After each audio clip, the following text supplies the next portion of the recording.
ටිකක් බලපු ගමන් එවලෙම ඔෆර් එක සයින් කරන්න ඕනේද? දැන් එතනින් එහාට තමයි අර සිංහලෙන් කියනවා යුද්ධය පටන් ගන්නෙ. එපිසෝඩ්ෙන් අපි අද කතා කරන්න යන්නේ ඔයා ගෑක් ගන්න හිතනකොට මුලින්ම තියෙන ස්ටෙප්ස් ටිකට ඔයා කොහොමද එන්ටර් වෙන්නේ කියලා. ඒකට අදත් අපිත් එක්ක ඉන්නවා මදුකාරී අයියා. ඉතින් මදු අයියේ කොහොමද? ඔය යනවා තාමත් ගිය සතිය වගේම තමයි.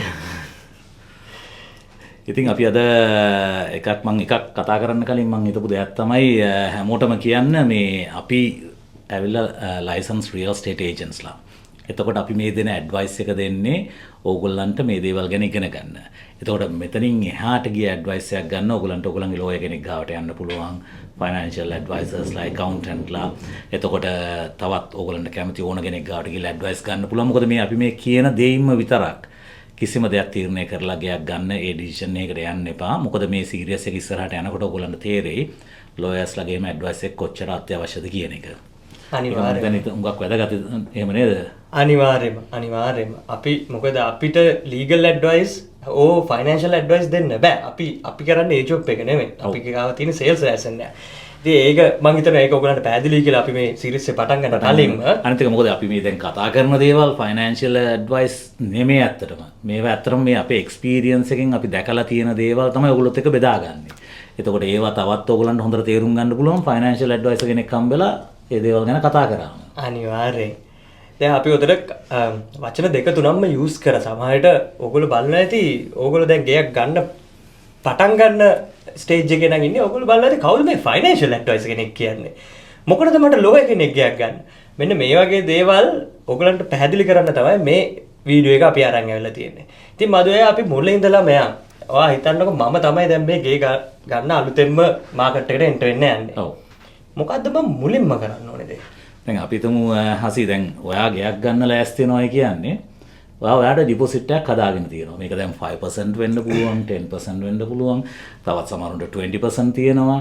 ඉතින් යම් කිසි ඩිපොසිට් එකක් හදාගෙන තියෙනවා. මේක සමහරක් වෙලාවට කිවිසේව සහ අතේ තියෙන සල්ලි. එහෙම නැත්නම් සම්පූර්ණයෙන්ම කිවිසේව විතරක් වෙන්න පුළුවන්.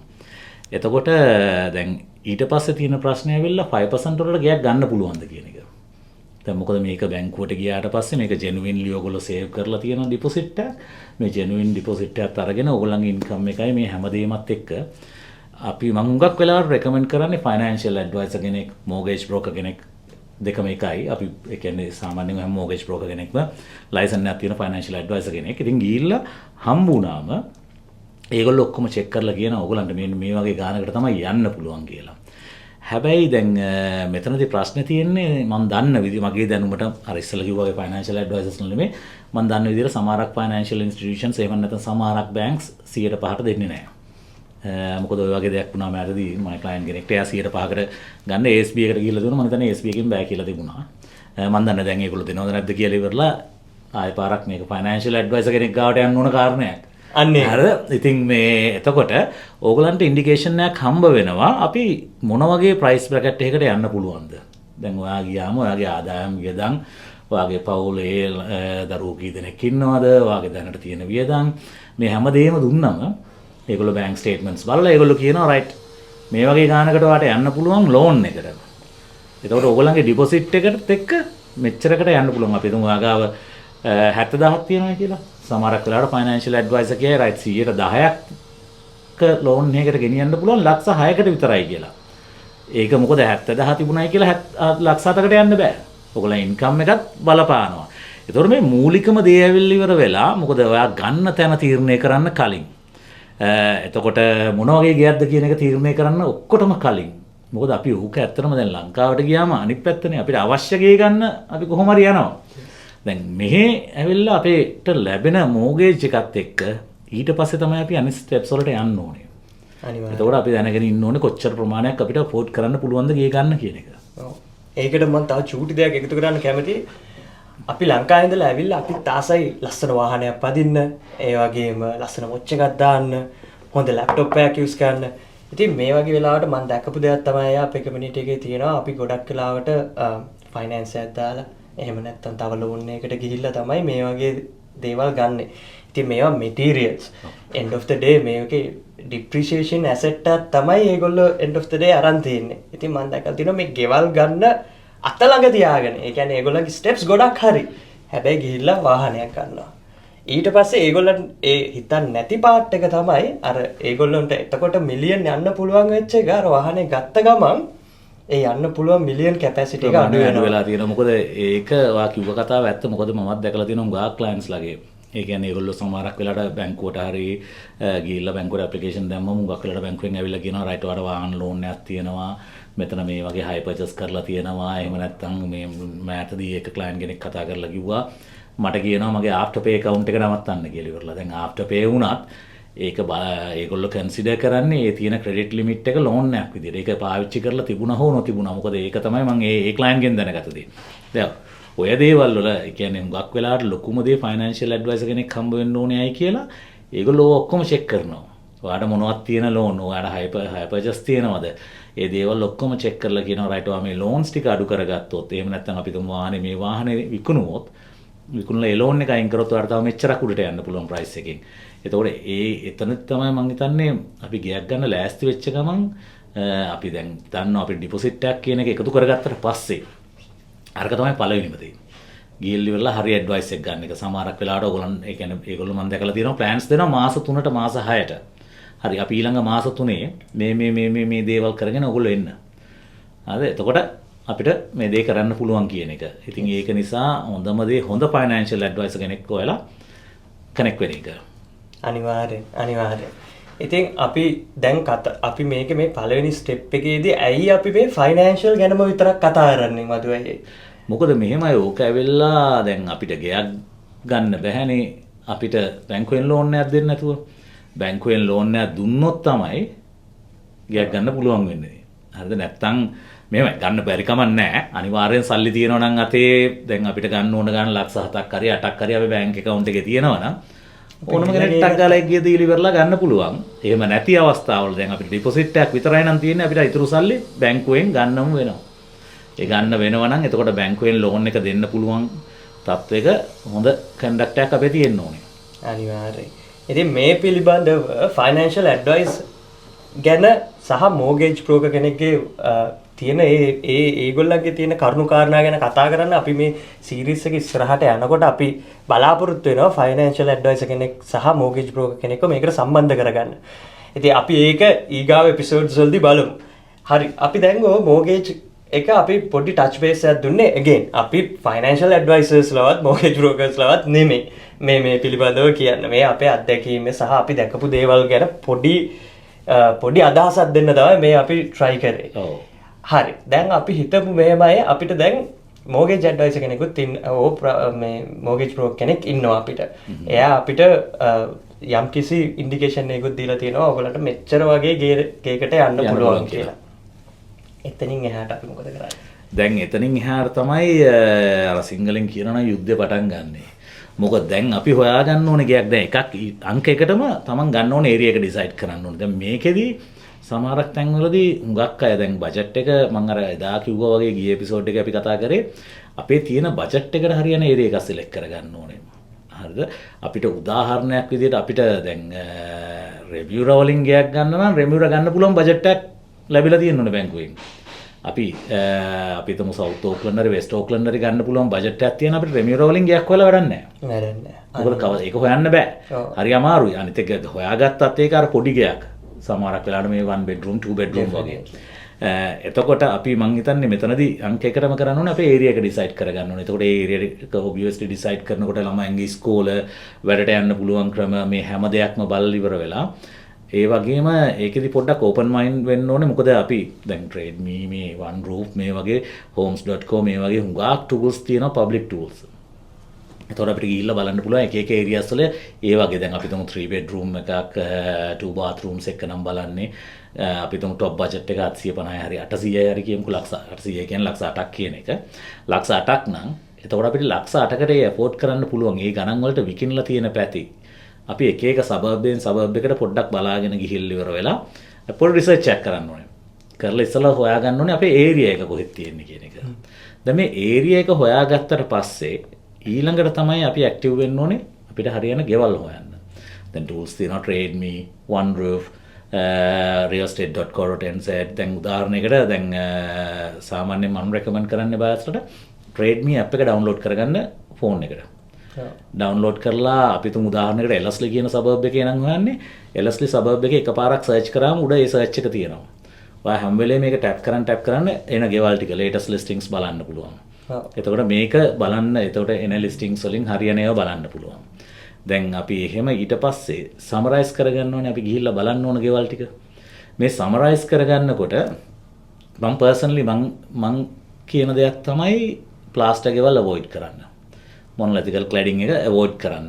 ඒකට එක හේතුවක් තමයි හුඟක් ප්ලාස්ටර් ගෙවල් වල දැන් කැවිටි තියෙන ගෙවල් තියෙනවා. සමහරක් ඒවා කැවිටි නැහැ. දැන් කැවිටි නැති හුඟක් ඒවා හදලා තියෙන්නේ අන්ට්‍රීටඩ් ටිම්බර් එක ඇතුලේ.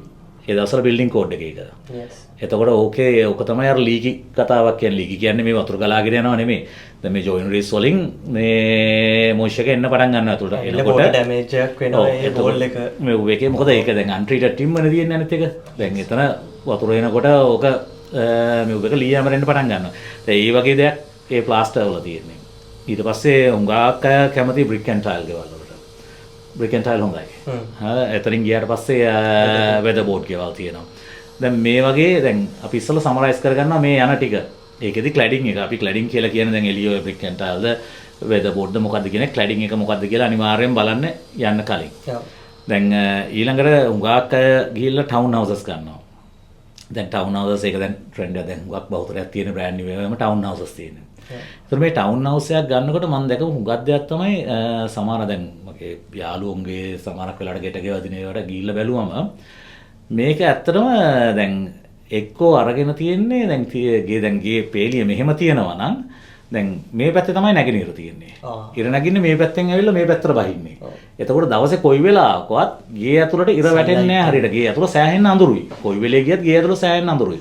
දැන් එතකොට ටවුන් හවුස් එකක් ගන්නවා නම් මේක ඇත්තටම නැගෙනහිර පැත්තට ඉන්න විදිහට ගත්තොත් උදේට ඉර නගිනකොට ඉස්සරහට එළිය වැටෙනවා. බහින වෙලාවට පිටිපස්සෙන් ඉර වැටෙනවා. ඉතින් මෙන්න මේ ඒ කියන්නේ මේ වගේ පොඩි දේවල් තියෙනවා. අනිත් එක එකක් ඇවිල්ලි වෙලා රෑක ගිහිල්ලා ගෙවල් බලන්න එපා.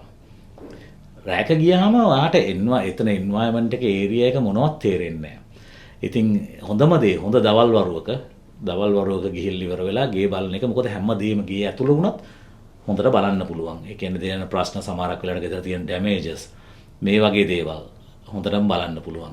අනිත් එක තව දෙයක් තමයි දැන් ගාක් අය දැන් වරු වෙන්න දෙයක් තමයි ඩ්‍රග් ටෙස්ටිං ගැන. නමුත් පාවිච්චි කරලා තියෙන දෙයක් නම් හැම වෙලේම මම දෙන ඇඩ්වයිස් එක තමයි ටොක්සිකොලොජි රිපෝට් එකක් රික්වෙස්ට් කරන්න. මොකද ඒකෙදි අපි දන්නේ සමහරක් වෙලාවට මීට කලින් මෙතපෙරමින් නැත්තම් අපි පී කියලා කියනවා කතා කරන භාෂාවේ. ඒ පී කියන්නේ හේතු හුඟක් වෙලාවට දැනෙනවා. ඒක ගියාම මේක කරලා තියෙනවා නම් අර නිකන් පී කියන්නේ අර මුත්‍රාගඳක් වගේ තමයි බහුතරයක් එතන ඒකේ කියන්නේ දැනෙන සුගඳ දැනෙන්නේ. ඉතින් ඒක නිසා දැන් මේ වගේ ගොඩක් දේවල් තියෙනවා. ඒවා අපි සේල්ස් ඇන්ඩ් පර්චේස් එක යනකොට ඒ දේවල් ගැන කතා කරමු. අනිවාර්යයෙන්ම. මේ ගැන කතා කරද්දිම ගියත් තෝරගන්න දේවල් ගැන කතා කරද්දිම මට තිබිච්ච එක්ස්පීරියන්ස් එකක් මම නිකන් කියාගෙන යන්නම්. දැන් මම වැඩ කර ක්ලයන්ට් කෙනෙක් එක ලොකු කාලයක් වැඩ කරා. අන්තිමට අපි එයාට ඕන තැනින් ඕන විදිහේ ස්ටෑන්ඩ් ලෝන් 4 bedroom ඒ ඕනම විදිහේ ගේ ගත්තයි. හැබැයි අර තිබිච්ච මට ඒ චේනි එකේදී මට තේරිච්ච දේ තමයි ලොකේෂන් එක නේල් ඩවුන් කරගෙන තිබුණේ නැහැ. දැන් අද බලන්නේ පපටොයි වලින්, හෙට බලන්නේ මැසේ වලින්, අනිද්දා බලන්නේ රෙවියුර වලින්. දැන් අර එහෙම වුණාම සමහර වෙලාවට ඒගොල්ලෝ අර කම්පැරිසන් යනකොට මට ඇහිච්ච දෙයක් තමයි මට 4 bedroom යන්නේ අතනද තිබුණේ. එතකොට අර ලොකේෂන් එක කියන දේත් එක්ක ගොඩාක් දේවල් වෙනස් වෙනවා නේද? වෙනස් වෙනවා. දැන් ඕක මොකද අර Apple to Apple compare කරන්න ඕනේ. දැන් මගේ ඒ වගේම ක්ලයන්ට් කෙනෙක් ඉන්නවා මේ දැන් ගිය සතියේ මම එයාත් එක්ක කතා කරගෙන ඉන්න ගමන් මම එයාට කිව්වා අපි සති 4ක නිවාඩුවක් ගමු කියලා. ඒ කියන්නේ දැන් ඔහොම ඒ කියන්නේ හැමතැනම කන්ෆියුස් වෙනවා.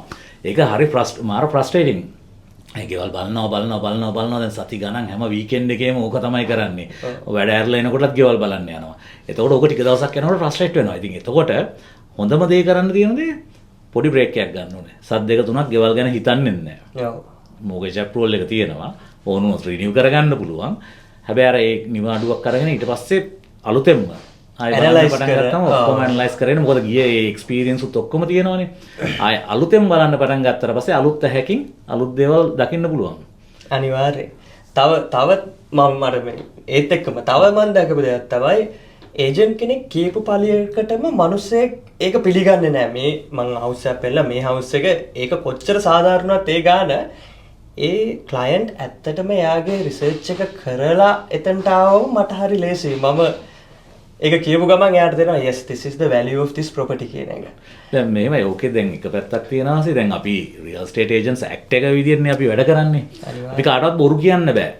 ඒක තමයි නීතිය. මං කියන්නේ ඒජන්ට්ස්ලා බොරු නොකියන ඒජන්ට්ස්ලා ඉන්නවා මේ කියන නෑ කියලා මං කියන්නේ නෑ. එහෙම ඇති. හරිද? නමුත් ඇක්ට් එකේ හැටියට අපිට ෆිඩුෂියරි ඩියුටි එකක් තියෙනවා අපේ බයයට. එතකොට අපි හරියට හරි දේ ඇත්ත කියන්න ඕනේ. මොකද මං තව දෙකක් දැකපු දෙයක් තමයි සමහරක් වෙලාවට මේ ගෙදර මේ බයස්ලා කතා කරලා කියනවා මේ ගෙදර 1 මිලියන් මට ඒජන්ට් කිව්වා ලක්ෂ 9කට අරන් දෙන්නම් කියලා. හරිද? මං ඔයාලට කොහොම හරි මේක කරලා දෙන්නම් කිව්වා කියලා ඉවරලා. ඉතින් දැන් ලක්ෂ 9කට අරගන්න දැන් හිතන්නකෝ හසි ඔයාගේ මම විකුණන්නේ කියලා. මට පුළුවන් ද ඔයාගේ දැන් ඔයාට 1 මිලියන් ඕන නම් මට පුළුවන් ද ඔයාගේ ලක්ෂ 9කට අරන් මේ තව කාට හරි විකුණන්න. ඒක කරන්න බෑ. ඒක ඒජන්ට්ගේ අතේ තියෙන දෙයක් නෙමෙයි. ඒක තියෙන්නේ අයිතිකාරයාගේ අතේ. වෙන්නගේ අතේ තියෙන්නේ. එයා තමයි ඩිසයිඩ් කරන්නේ කොයි ගානටද දෙන්නේ කියන එක. එතකොට එහෙම කියනවා නම් එච්චර ලොක් ගෑප් එකක් හිටනවා නම් එතන මං හිතන්නේ ඒක හරි ජෙනුයින් ප්‍රයිස් ඉන්ඩිකේෂන් එකක් හම්බෙලා තියෙන්නේ කියන එක. අනිවාර්යෙන්. අනිත් එක අපි දැන් ඒජන්ට් කෙනෙක් විදිහට තව දෙයක් තමයි බයස්ලා මේ තේරුම් ගන්න ඕනේ දේ තමයි ඒජන්ට් ඇත්තටම වැඩ කරන්නේ ඇයි හෝම් ඕනට නේද? හරියටම හරිය. මොකද එයා තමයි end of the day වාට කමිෂන් එක ගෙවන්නේ. හරියටම හරි. ඔව්. ඉතින් එතකොට සමහර වෙලාවට අපි දැකලා තියෙන දේ තමයි බයර්ට ඕවර් ප්‍රොමිස් කරාට ඇත්තටම ඔයාට ඩිලිවර් කරන්න අමාරුයි. මොකද ඒකේ හේතුව ඇවිල්ලා දැන් ඕක ප්‍රොසෙස් එක නම් ඇවිල්ලා අපිවට ඔතොරයිසේෂන් එකක් හම්බ වෙන්නේ වෙන්ඩර්කින්. දැන් එහෙම නැත්නම් අයිතිකාරයාගෙන්. මේ අයිතිකාරයා ඔතොරයිස් කරනවා අපිට ප්‍රොපර්ටි එක මාකට් කරන්න. මාකට් කරලා ඔෆර්ස් අරගෙන එයාට එන්න. එතකොට එයාගේ එක්ස්පෙක්ටේෂන් එකක් තියෙනවා. මේ එක්ස්පෙක්ටේෂන් එක කියන එක ගැන අපි කතා කරනවා ලිස්ටින් එක සයින් කරන තැනදී. අනිවාර්යයෙන්. එතනදී අපි අයිතිකාරයාට CMA එකක් එහෙම නැත්නම් මාකට් ඇනලිස්ට් රිපෝට් එකක් මේ දෙනවා අපි ඒගොල්ලන්ට. දීලා ඉවර වෙලා ඒකෙදි පෙන්නනවා මේ මාකට් එකේ ඔයාගේ ප්‍රොපර්ටි එක කොයි ගානටද තියෙන්නේ කියන එක. ඒ කියන්නේ කොයි වටිනාකමද තියෙන්නේ කියන එක. නමුත් එතනින් ගියාට පස්සේ අපි එළියට ගිහිල්ලා අපිට දෙන්න පුළුවන් ඉන්ඩිකේෂන් එක ඇවිල්ලා අයිතිකාරයා ඉල්ලන ඉන්ඩිකේෂන් එක තමයි. මේක ඔක්ෂන් එකකදී වෙනස් වෙනවා. මොකද ඔක්ෂන් එකකදී අපිට කියන්න බෑ රිසර්ව් එක සෙට් කරලා ඉවර කරන ගමන්. නමුත් ප්‍රයිස් බයි නෙගෝෂියේෂන් මේ ප්‍රයිස් එක නැතුව තියෙන ඕනම ප්‍රොපර්ටි එක අපි ඉන්ඩිකේෂන් එකක් දෙන්න ඕනේ. හරි ඉන්ඩිකේෂන් එකක්. ඒක හැබැයි පල්ලෙහා නෙමෙයි. අර කිව්වා වගේ අයිතිකාරයට 1 මිලියන් ඕන නම් අපි ලක්ෂ 9යි කියලා කියන්නේ නෙමෙයි. අපි දැන් කියන්න ඕනේ it's gonna be around 1 million. The expectation is around 1 million. හරිද? ඉතින් මේක තමයි උඟක් වෙලාවට ප්‍රශ්නේ. මොකද ඒජන්ට් තීරණය කරන්න බෑ. මොකද පහුගිය කාලේ ඔය වගේ සිද්ධ කීපයක්ත් වුණා. වෙන ඒජන්සි එක ඒජන්ට් කෙනෙක් කියන්නේ ප්‍රයිස් එක පල්ලෙහෙන් කෝට් කරලා. පල්ලෙහෙන් කෝට් කරන්න බෑ. ඒ කෝට් කරපු ගමන් මොකද ඒක ඇවිල්ලා ඉවර වෙලා ඒ කියන්නේ අපි මාකට් එකේ ප්‍රයිස් එක පල්ලෙහාට ගන්නේ ඔෆර්ස් අරන් එන්න වෙන්න බෑ. අපි ඒක අයිතිකාරයට අවශ්‍ය ප්‍රයිස් එක අපේ මාකටිං වල පෙන්වන්න ඕනේ ඒක. අනිවාර්යයෙන්ම. එහෙනම් දැන් අපි කතාවට හරි අපි කොහොමද ලොකේෂන් එකක් හොයාගන්නේ?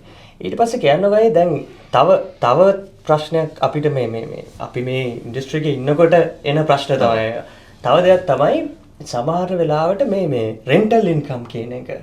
මොකද සමහර හවුසස් දැන් සමහර ක්ලයන්ට් ඉන්නවා හවුස් එකත් හොයාගෙන ඒ හවුස් එකටත් කැමති.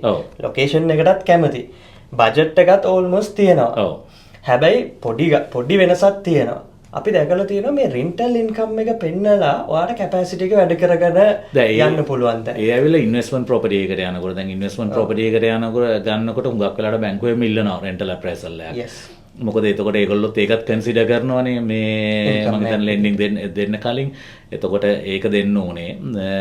ඒක දැන් අපි ෆස්ට් හෝම් බයර් කෙනෙක් විදියට යනකොට අපිට මම හිතන්නේ ඒක බලපානවයි කියලා ඉවර වෙලා. ඒ කියන්නේ ඉන්න ගන්නගේ එක. නමුත් රෙන්ටල් එකක් ගන්නකොට එහෙම වුණොත් එතකොට අපි ඒක වෙනම දවසක් කතා කරමු. මොකද රෙන්ටල් yield එක අපි කොහොමද හොඳ yield එකක් තියෙන ප්‍රොපර්ටි එකක් හොයාගන්නේ. ඒ ටික මම හිතන්නේ අපි වෙන එපිසෝඩ් එකකට යන්නේ. ඉතින් ඔයා ඉන්වෙස්ටර් කෙනෙක් නම් ඉන්වෙස්ට් කරන්න බලන් ඉන්නවා නම් ප්‍රොපර්ටි සයිඩ් එකේ අපි ගාව ඊගාවට එන එපිසෝඩ් එක අපි ඒ ඉන්වෙස්ටර්ස්ලාව තනිකරම කවර් කරනවා. කොහොමද රෙන්ටල් yield එකක් හොයාගන්නේ අයියා කියපු විදිහට ඒ වගේ ඔයාගේ ඉන්වෙස්ට්මන්ට් එක ලොස් එකක් වෙන්නේ නැතුව ඉන්න කොහොමද ආයේ හරියට ඉන්වෙස්ට් කරගන්නේ කියන එක අපි ඉස්සරහට කතා කරමු. අපි ආයෙ පාරක් අර මුලින්ම අහපු ප්‍රශ්නෙට යන්නේ නේද? ඔව් අපි ඒ ප්‍රශ්නෙන් අපි මේ එපිසෝඩ් එක ඉවර කරමු නේ. ඔෆර් එකක් ඔයා අද ගේදර බලලා අදම ඔයාගේ ඒජන්ට් ඔයාව පුෂ් කරනවා නම් අදම ඔෆර් එක සයින් කරන්න කියලා අපි එහෙම කරන්න ඕනේද? කරන්න අවශ්‍ය නැහැ. මොකද අංක එකටම ඔයා ඔෆර් එකක් දැන් ගේ බලලා ඔෆර් එකක් සයින් කරන තැනට ආවොත් එතනදී ඔයා ඔෆර් එකක් සයින් කරන්න කලින් ඔයා දැනගන්න ඕන එක දෙයක් තමයි මේක ඇවිල්ලා ලීගල් බයින්ඩින් ඩොකියුමන්ට් එකක්. මේක ඇවිල්ලා දැන් ඔයා සයින් කරලා ඕන ඇක්සෙප්ට් කරාට පස්සේ තමයි ඩේට් එක දාන්නේ. එතකොට මේ ඔෆර් එක ඇග්‍රීමන්ට් එකක් වෙනවා. මේ ඇග්‍රීමන්ට් එකක් වුණාට පස්සේ මේ ඇග්‍රීමන්ට් එකෙන් එළියට යන්න නම් ඔයාට සාධාරණ හේතු තියෙන්න ඕනේ. මොකද සමහරක් තැන්වලදී අපි දැකලා තියෙනවා මිනිස්සු ඇග්‍රීමන්ට් එකට ආවට පස්සේ හිත වෙනස් වෙලා අයින් වෙන්න හදනවා. ඒක කරන්න බෑ. ඒක කරන්න බෑ. ඇත්තම දැන් ඔයා ෆයිනෑන්ස් ෆේල් කියන්න බෑ ෆයිනෑන්ස් අප්‍රූවල් එකක් තියාගෙන. ඒකේ කන්ෆර්මේෂන් එකක් ඕන ඉල්ලුවොත් ඕනගේ ලෝයර් ඉල්ලුවොත් දෙන්න ඕනේ. ඒ කියන්නේ ෆයිනෑන්ස් ෆේල් කියන එක. ඒතකොට බැංකුවකින් ෆයිනෑන්ස් ෆේල් කියලා දෙන්නේ නැහැ. අප්‍රූව් වෙලා තියෙන ෆයිනෑන්ස් එක. ඉතින් එතකොට ඔයාට කවුරු හරි ඒ වෙලෙම ඒ ඔෆර් එක දාන්න කියනවා නම් ඒක තීරණය ඔයාගේ අතේ. කියන්නේ ඔයාලගේ අතේ තියෙන්නේ. තමන් කැමති නම් හැමදේම හරිනම් දන්නවනම් ඒ ඔෆර් එක දාන්න පුළුවන්. නමුත් ඉස්සෙල්ලම ලීගල් ඇඩ්වයිස් ඔෆර් කරන්න ඕනේ. ඔයාට ගිහිල්ලා ඔයාගේ ලෝයර් හම්බ වෙලා හරි ලෝයර්ට කතා කරලා ලීගල් හරි ටෙක්නිකල් ඇඩ්වයිස් හරි ගන්න පුළුවන්. ඔයාට ඕන වෙලාවක ඒජන්ට් එක කියන්න පුළුවන් නෑ මට ලීගල් ඇඩ්වයිස් ගන්න ඕනේ මේ ඔෆර් එක දාන්න කලින්. එතකොට ඔයාට රීසනබල් ටයිම් එකක් දෙන්න ඕනේ. ටයිම් ෆ්‍රේම් එකක් දෙන්න ඕනේ. එතකොට සමහරක් වෙලාවට ඒජන්ට්ස්ලා කියනවා මල්ටි ඔෆර්ස් ප්‍රසන්ට් කරනවා අතර යටට දැන් ඔයා හවස 6ට බලන්නේ ඔෆර් එකක් දැම්මේ නැත්තම් මිස් අවුට් වෙනවයි කියලා. එහෙම කරන්න බෑ නෙමේ ඒජන්ට් එහෙම කරන්න බෑ. නමුත් ඕනට ඩිසයිඩ් කරන්න පුළුවන්. එතනදී වෙන්නේ ඔයාට කියන්න පුළුවන් නෑ මම මේ ප්‍රොපර්ටි එකට ඉන්ට්‍රෙස්ටඩ්. නමුත් මට මගේ ලෝයර් හම්බ වෙලා ඇග්‍රීමන්ට් එක ඩ්‍රාෆ්ට් කරලා ලෝයර්ට කතා කරන්න ඕනේ ඇග්‍රීමන්ට් එක ඔෆර් එකක් දාන්න කලින්. එතකොට එහෙම වුණොත් ඒජන්ට් ආයි පාරක් ඕන ගාවට ගිහිල්ලා අහන්න ඕනේ මෙහෙම ඉන්ට්‍රෙස්ටඩ් පාටි එකක් ඉන්නවා අපි මේක එක්ස්ටෙන්ඩ් කරමුද මේ ඩෙඩ්ලයින් එක. එතකොට ඕන බෑ කිව්වොත් කරන්න දෙයක් නෑ. හැබැයි ඕන අහහා කිව්වොත් ටයිම් එක ඔයාට හම්බ වෙනවා. එතකොට ඒ වෙලාවේදී ඔයා තීරණය කරන්න ඕනේ ඒ වෙලාවෙම දානවද නැද්ද කියන එක. ඉතින් හැම වෙලේම මොකද අපි ක්ලෝසස් වලට එනකොට අපිට කතා කරන්න පුළුවන් මේවෙන් ගැලවෙන්නේ කොහොමද කියන එක. ඒ ක්ලෝස් ඒ කියන්නේ එක જાති ක්ලෝසස් තියෙනවා අපිට ඉන්සයිට් කරන්න පුළුවන්. දැන් උදාහරණයකට සොලිසිටර් අප්‍රූවල් එක. සොලිසිටර් අප්‍රූවල් ක්ලෝස් එක දැම්මම ඒකේ සබ්ජෙක්ට් टू සොලිසිටර් අප්‍රූවල් ඔයගොල්ලෝගේ වාගේ දැට්ට කැමති නම් සොලිසිටර්ට මුළු ඇග්‍රීමන්ට් එකම චෙක් කරලා ඇග්‍රීමන්ට් එකේ මොනවද ප්‍රශ්න තියෙන දේවල් අනිත් පැත්තේ සොලිසිටර්ත් එක්ක කතා කරන්න පුළුවන් ඒ ක්ලෝස් එක එන්ටර් කරොත්. ඒ වගේ දේවල් තියෙනවා අපි ඒවා ක්ලෝසස් වලදී කතා කරමු. නමුත් එකක් ඔයා කිසිම තැනක හදිස්සි වෙලා ඔෆර් එකක් දාන්න එපා. හරි තීරණයකට එන්නේ නැතුව. ඔව්. මොකද්ද worst case scenario මොකද්ද වෙන්නේ? ඒගේ ගන්න බැරි වෙයි. එනවාට ඒක නෙමෙයිනේ මේ මාකට් එකේ තියෙන ලාස් හවුස් එක නේද? තව ගෙවල් 10 ගාණක් තියෙනවා මේ වෙනකොට 15000කට කිට්ටුව ගෙවල් තියෙනවා මාකට් එකේ. ඉතින් එහෙනම් ඕගොල්ලන්ගේ ලයිෆ් එකේ ඕගොල්ලෝ කරන ලොකුම ඉන්වෙස්ට්මන්ට් එක තමයි ප්‍රොපර්ටි එකක් ගන්න එක. ඒ වෙලාවේදී හදිස්සි වෙන්න එපා. මම නම් කියන්නේ හොඳට හොයලා බලලා හරි විදියට හරි ඇඩ්වයිස් අරගෙන හරි දැනකින් ඕගොල්ලන්ගේ ඩ්‍රීම් හෝම් එක ගන්න. ඒක තමයි හොඳම දේ. මොකද කාලය ගන්න පාන් ගෙඩියක් ගිහිල්ලා ගන්නවා වගේ නෙමෙයි කඩේකින්. අපි මොකද ගයක් ගන්න මේක ඔයගොල්ලන්ගේ ලොන්గ్ ටර්ම් ඩිසිෂන් එකක්. ඒ කියන්නේ ජීවිතේ සෑහෙන අවුරුදු ගාණක් එතන තමයි ඉන්නේ. ඉතින් ඒක ගන්න එතනට යනවනම් හොඳට හිතලා බලලා හරියට තීරණය කරලා ඒක කරන්න. හරි. එහෙනම් අද ඕගොල්ලන්ට අපේ එපිසෝඩ් එක යන අතරමැදදී ගොඩක් අලුත් දේවල් ඇහෙන්නේ නැති. මොකද්ද S&P එක ඩේට් කරනවා කියන්නේ? මොකද්ද ඔෆර් එකක් කියන්නේ? ඇයි මම ඒක සයින් කරන්නේ? කවුද වෙන්ඩර් සයින් කරනවා කියන්නේ? ඉතින් මේ ඔක්කොම කතා කරන්න අපි වෙනම දීර්ඝ වැඩසටහනක් කරන්න බලාපොරොත්තු වෙනවා. sales and purchase agreement එකක් සම්බන්ධව සහ ඒකට එන clauses ඒ වගේ අපි ඕගලන්ට ඒක එක්ස්ප්ලේන් කරන්න වෙනම වැඩසටහනක්. අතර අනිත් කියන්න හම්බුන්නේ නැහැ. අපි මේ වචන මාලාව අපි අනිවාර්යයෙන් unconditional කියනවා, settlement එක කියනවා, conditional කියනවා, due diligence කියනවා. ඒතර මේ sales and purchase එක මේ real estate එක එකතු වෙච්ච වචන මාලාවක් තියෙනවා. අපි ඒ ගැනත් ඉස්සරහට ෂෝට් වීඩියෝස් වලින් කතා කරන්න බලාපොරොත්තු වෙනවා. දැන් මේ සතියේ ඉඳන් අපි පටන් ගන්නවා ඒ ෂෝට් වීඩියෝස් එකතු කරන්න. අනිවාර්යයෙන්. ඉතින් ඕගලන්ට දැන් පේනවා දින වැඩ ගොඩක් ඉස්සරහට ප්ලෑන් කරලා තියෙනවා. ශ්‍රී ලංකන් කමියුනිටි එක වෙනුවෙන් සිංහලෙන් වැඩ ගොඩක් අපි ප්ලෑන් කරලා තියෙනවා. ඕගලන්ට මේක ඇත්තටම අපි මේ විකුණන්න නෙමෙයි නේද හදන්නේ. මේ හදන්නේ එඩියුකේෂන් එකක්. මේක ඇවිල්ලා දැනුවත් කරන්න. මොකද අපි දකින හුඟක් අපිට එන ක්ලයන්ට්ස්ලා කතා කරන ක්ලයන්ට්ස්ලා මේ දැනුම නැහැ. මේ ගැන ඕගොල්ලන්ව දැනුවත් කරන එක ඇත්තටම කවදාද දවසක අපේ රස්සාවටත් ලේසියි. අනිවාර්යයෙන්ම. මොකද දැනුවත් පිරිසක් එක්කනේ අපි එතකොට වැඩ කරන්නේ. ඒක ඕගලන්ටත් හොඳයි, අපිටත් හොඳයි. ඒක තමයි අපි මේ කරන්න හදන දේ. මේ ප්‍රයත්නේ හුදෙක් යහපත උදෙසාම පමණයි. නියමයි. එහෙනම් මම හසි ආරච්චි LJ Hooker Southern Partners මේ මදුකාරයේ ඕගොල්ලෝ මදු අයියව නම් දන්නෝ. ඉතින් අලුතෙන් අඳුන්වලා දෙන්න ඕන පුද්ගලයෙක් නෙමෙයි මේ. මදු අයියා LJ Hooker Southern Partners එකෙන් අපි දෙන්නම. එහෙනම් අපි ඊගා එපිසෝඩ් එකෙන් හම්බෙමු. See you.